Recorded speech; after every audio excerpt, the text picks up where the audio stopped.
अस्सलामुअलैकुम and good morning to you all. मैं हूं आपकी होस्ट सोनिया राव और आप देख रहे हैं मॉर्निंग मसाला। कैसे हैं आप लोग सब?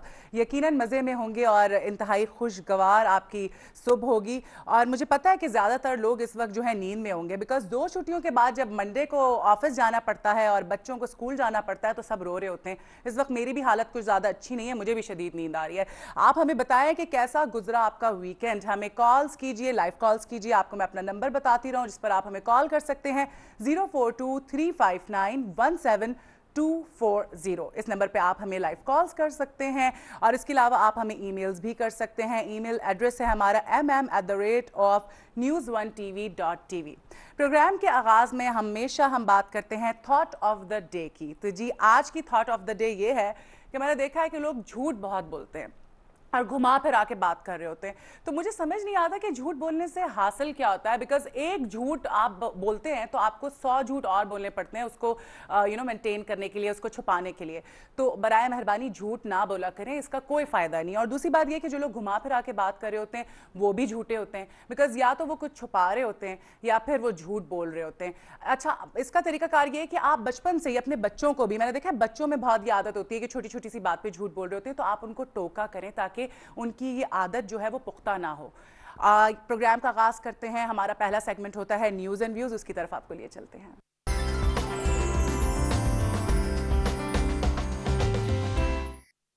जी नाजरीन, तो अब हमारा सेगमेंट है न्यूज़ एंड व्यूज़। हमारा पहला सेगमेंट होता है, हम सियासी सूरत हाल पे सीनियर हमारे साथ एनालिस्ट होते हैं, जर्नलिस्ट होते हैं, हम उनसे इस पर तबसरा कराते हैं। जो अहम खबरें होती हैं, जो भी सूरत हाल चल रही है, आज की जो अहम खबरें हैं, जो सियासी सूरत हाल चल रही है, उस पर हम बातचीत करेंगे, तबसरा लेंगे। हमारे साथ इस वक्त स्टूडियोज़ में मौजूद हैं एक सीनियर तज्ज़िया निगार और एक बहुत ही खूबसूरत इंसान हमारे साथ मौजूद हैं, अमजद वड़ाई साहब। कैसे हैं आप? जी मैं बिल्कुल ठीक, शुक्र। आपके लिए तो मसला नहीं हुआ होगा अमजद साहब सुबह सुबह उठना, या हुआ है? हर सहाफ़ी के लिए मसला होता है सुबह सुबह उठना। सही, क्योंकि जर्नलिज्म ऐसा प्रोफेशन है कि जिसमें आदत पड़ जाती है लेट। देखिए खासतौर पर प्रिंट मीडिया का जो है उसमें तो वो साइकिल ही उसका जो 24 आवर्स का है वो ऐसे कंप्लीट होता है कि उनकी जो शाम है वो जाके होती है रात को 2 बजे। और जब शाम तब होती है सोना कब है, सुबह उठना कब है, सुबह उनकी होती है 12-1 बजे। तो वो एक साइकिल ऐसा जर्नलिस्ट का बन जाता है जिससे निकलना उसके लिए बहुत मुश्किल होता है। और जब उसको कभी निकलना पड़े, कोई न्यूज़ 1 वाले सुबह सुबह बुला लेंगे तो वो उसके लिए फिर सारे मुश्किल और हम तो आपको तकलीफ देते रहेंगे। अच्छा अमजद साहब, अब जर्नलिस्ट तो बेचारा अपना फ़ोन भी स्विच ऑफ नहीं कर सकता, बिकॉज उसकी तो 24 आवर्स के लिए ड्यूटी होती है ना। तो कैसा लगता है जब अचानक से सो रहे हो और कॉल आ जाए, जी आ जाए? देखिए ये आपकी ना पर्सनैलिटी का हिस्सा बन जाता है। ये इस तरह की जो सारी चीज़ें, चूँकि आप 24 आवर्स आपको रिसेप्टिव होना पड़ता है, कहीं से भी कोई इन्फॉर्मेशन आपके पास आ रही है और हर वक्त अलाइव होना पड़ता है, मेंटली आपको बहुत एक्टिव होना पड़ता है। चीज़ें आप सुन रहे हैं, देख रहे हैं, ऑब्जर्व कर रहे हैं, एक्सपीरियंस कर रहे हैं और उन्हीं की बेसिस पे साथ साथ एक ओपिनियन भी आपकी बन रही है। जर्नलिस्ट का माइंडसेट इस तरह डेवलप हो जाता है, वो सोचना इस तरह शुरू हो जाता है कि हर चीज़ को साथ साथ एनालाइज कर रहा होता है, ओपिनियन उस पर डेवलप कर रहा होता है। फिर जर्नलिस्ट के साथ एक और है, वो जहाँ भी जाएगा बड़े समझदार लोग भी हों, बड़े पढ़े लिखे लोग भी हों, बड़े वो उससे पूछे हाँ जी बताएं खबर क्या है, अच्छा ये बताएं क्या हो रहा है जी, अच्छा ये जो कुछ हुआ है इसका क्या नतीजा निकलेगा। वो उसको लोग तो उससे एक्सपेक्ट यही करते हैं कि हर वक्त एक रेडिली अवेलेबल एनालिसिस उसके पास हो। तो जर्नलिस्ट का माइंडसेट फिर इस तरीके से डेवलप हो जाता है कि उसको अपने आप को इस तरह ट्यून अप करना पड़ता है, ढालना पड़ता है, वो डाल जाता है, इरिटेट हो जाता है बाज़ औक़ात बंदा के। I know. अच्छा चलें आप ज़रा अहम खबरों की तरफ आ जाते हैं। अच्छा सबसे पहले आप ये बताएं कि इस वक्त जो मुल्की सियासी मंजरनामा है आप उसको कैसे देख रहे हैं? देखिए मुल्क में अब अगर आप देखें पॉलिटिकली इसको देखें तो ये जो हमारी इस वक्त गवर्नमेंट्स हैं, ये जो टर्म है उनकी वो ऑलमोस्ट आधी तो कंप्लीट कर चुकी हैं, थोड़ा सा वो 2 महीने 3 महीने में हो जाएगी। तो मिड टर्म तो आ गई है। अब मिड टर्म आ गई है तो in real sense mid term आ गई है। अब चैलेंज ये है इस गवर्नमेंट के लिए कि आया वो जो पिछली रवायत है 85 से ऑनवर्ड चल रही थी कि किसी एक असम्बली ने भी अपनी मुद्दत पूरी नहीं की, उससे पहले असम्बलीज डिसमिस हो गई, गवर्नमेंट्स जो हैं वो असम्बलीज डिसॉल्व हो गई, गवर्नमेंट्स डिसमिस हो गई। तो वो जो फिनोमेना, अब कुछ बहुत से लोग एडवेंचरिस्ट हैं, कुछ लोगों को शौक है और कुछ लोग जिनके पास गन है वो भी इस कोशिश में होते हैं, जिसके पास पावर है। हमारे मुल्क में कल्चर इस तरह का है कि जो थोड़ा सा ताकतवर है उसकी कोशिश होती है कि जो कमज़ोर है उसको रगड़ के रख दे। आप रोड सेंस पे देखें ना, गाड़ी वाला साइकिल वाले को रास्ता नहीं देगा, साइकिल वाले का दिल करेगा कि मैं पैदल जो है उसके ऊपर से गुजर जाऊं। तो ये कल्चर है जो इसके उल्ट होना चाहिए। असूलन के जो ताकतवर है उसको कमज़ोर को रास्ता देना चाहिए। यही हमारे पॉलिटिक्स में है। अब जो लोग ताकतवर हैं वो उनको जो कमज़ोर है उसमें सारी खराबियाँ नज़र आती हैं। पॉलिटिकल गवर्नमेंट, इलेक्टेड गवर्नमेंट जो होती है, इलेक्टेड हाउसेस, अनफॉर्चुनेटली पाकिस्तान में चूँकि जमहूरियत इतनी मजबूत नहीं हुई, वो हमेशा से कमज़ोर रहे हैं, उनको पनपने नहीं दिया जाता।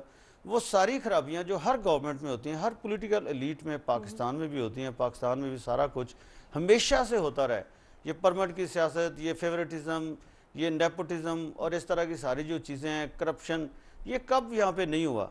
लेकिन जब इलेक्टेड गवर्नमेंट होती है उस वक्त हम भी पीछे पड़ जाते हैं, वैसे मीडिया वाले भी, और वो लोग जिनके पास ताकत है वो तो और ज़्यादा पीछे पड़ जाते हैं। वो कहते हैं देखिए ये क्या हो रहा है, ये हो रहा है, वो हो रहा है। तो मैं समझता हूँ कि हमें एज एक पॉलिटिकल वर्कर के, एक डेमोक्रेटिक सोसाइटी के, इन चीज़ों को नॉर्मल अगर हम लें तो फिर हम आगे बेहतर तरीके से चल सकते हैं।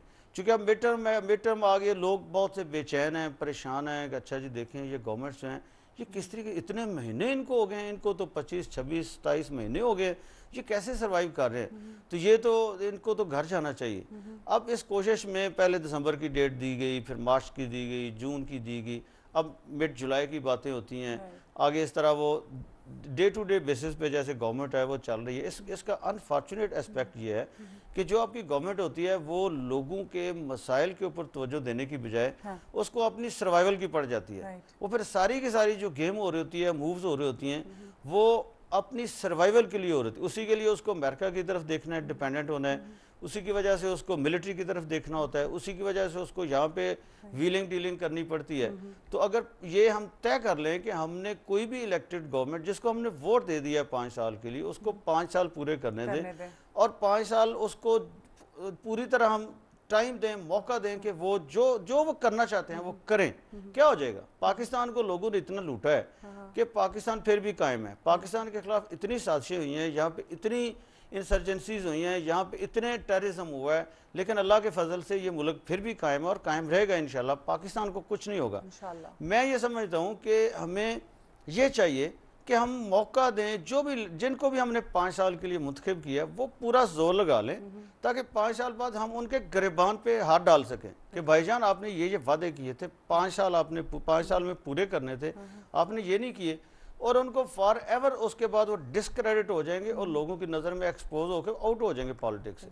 ये जो बार एक साइकिल बना हुआ है ना, नवाज शरीफ साहब, बेनज़ीर भुट्टो या पीपल्स पार्टी, नवाज लीग और साथ कुछ और लोग, मिलिट्री, ये साइकिल इस चक्कर में बना हुआ है कि कोई भी हर किसी को एक्सक्यूज़ मिल जाती है कि जी हमें तो मौका नहीं दिया गया, और इस वजह से रेफरी दरमियान में आ जाता है, वो फिर उनको घर भेज देता है और फिर वो नहाए धोए वापस आके फिर हमें कहते हैं जी हमें तो मौका नहीं दिया गया था, वोट दें, तो फिर हम उनको वोट दे देते हैं। तो एक ऐसा विशेष सर्कल में हम फंसे हुए हैं कि ना हमारे मसले हल होते हैं, ना कोई हमें कोई नए चेहरे यहाँ पे आगे नज़र आते हैं। देखें अब ये जो दौर है पूरी दुनिया में अगर आप गौर करें तो यंग लीडरशिप का है, ओबामा से लेके अगर आप सारी दुनिया में ये ट्रेंड अगर ईरान हमारे साथ है उसको देखें, इंडिया की ट्रेडिशन है कि उन्होंने वो खुंडी वाले बाबे जो हैं उसको उन्होंने लाना होता है, उनकी तो ट्रेडिशन है, वाजपेयी साहब जाएंगे, मनमोहन आ जाएंगे, वो नहीं तो नरसिम्हा राव ये आ जाएंगे, इस तरह का कल्चर है उनका, डेमोक्रेसी चूँकि वहाँ पर इस तरह की है। लेकिन ये है कि यंग लीडरशिप पूरी दुनिया में उसका ट्रेंड है। चाइना में पहले इंडिया की तरह ही लोग आते थे, लेकिन अब भी वहाँ पे ये एक चेंज आ रही है। तो हमें भी ये सोचना चाहिए कि यंग लीडरशिप आए, लेकिन यंग लीडरशिप तब आएगी जब हमारे जो एस्टेब्लिश्ड लीडरशिप है वो पूरी तरह एक्सपोज हो लोगों के सामने, पूरी तरह डिस्क्रेडिट हो, और उसका एक ही तरीका है और कोई तरीका नहीं है। ये जितने एनआरओज हैं, जितने एनआरबीज हैं, जितने आपके नैब्स हैं, जितनी इस तरह की चीज़ें हैं, एबडोज हैं, ये सारे के सारे फजूल तरीके हैं, सिवाय इसके कि आपको पॉलिटिकल व्हीलिंग डीलिंग का मौका देते हैं और कुछ एडवेंचरिस्ट आ जाते हैं, वो फ़ायदा उठाते हैं। एक ही तरीका है कि लोगों को दोबारा वोट आउट करने का उनको मौका दिया जाए। बिल्कुल ठीक, हम गुफ्तगू के सिलसिले को आगे बढ़ाएंगे। इस वक्त हमारे साथ कॉलर हैं, देखते हैं कौन है हमारे साथ। हेलो, अस्सलाम वालेकुम। मैडम, अयूब बोल रहा हूँ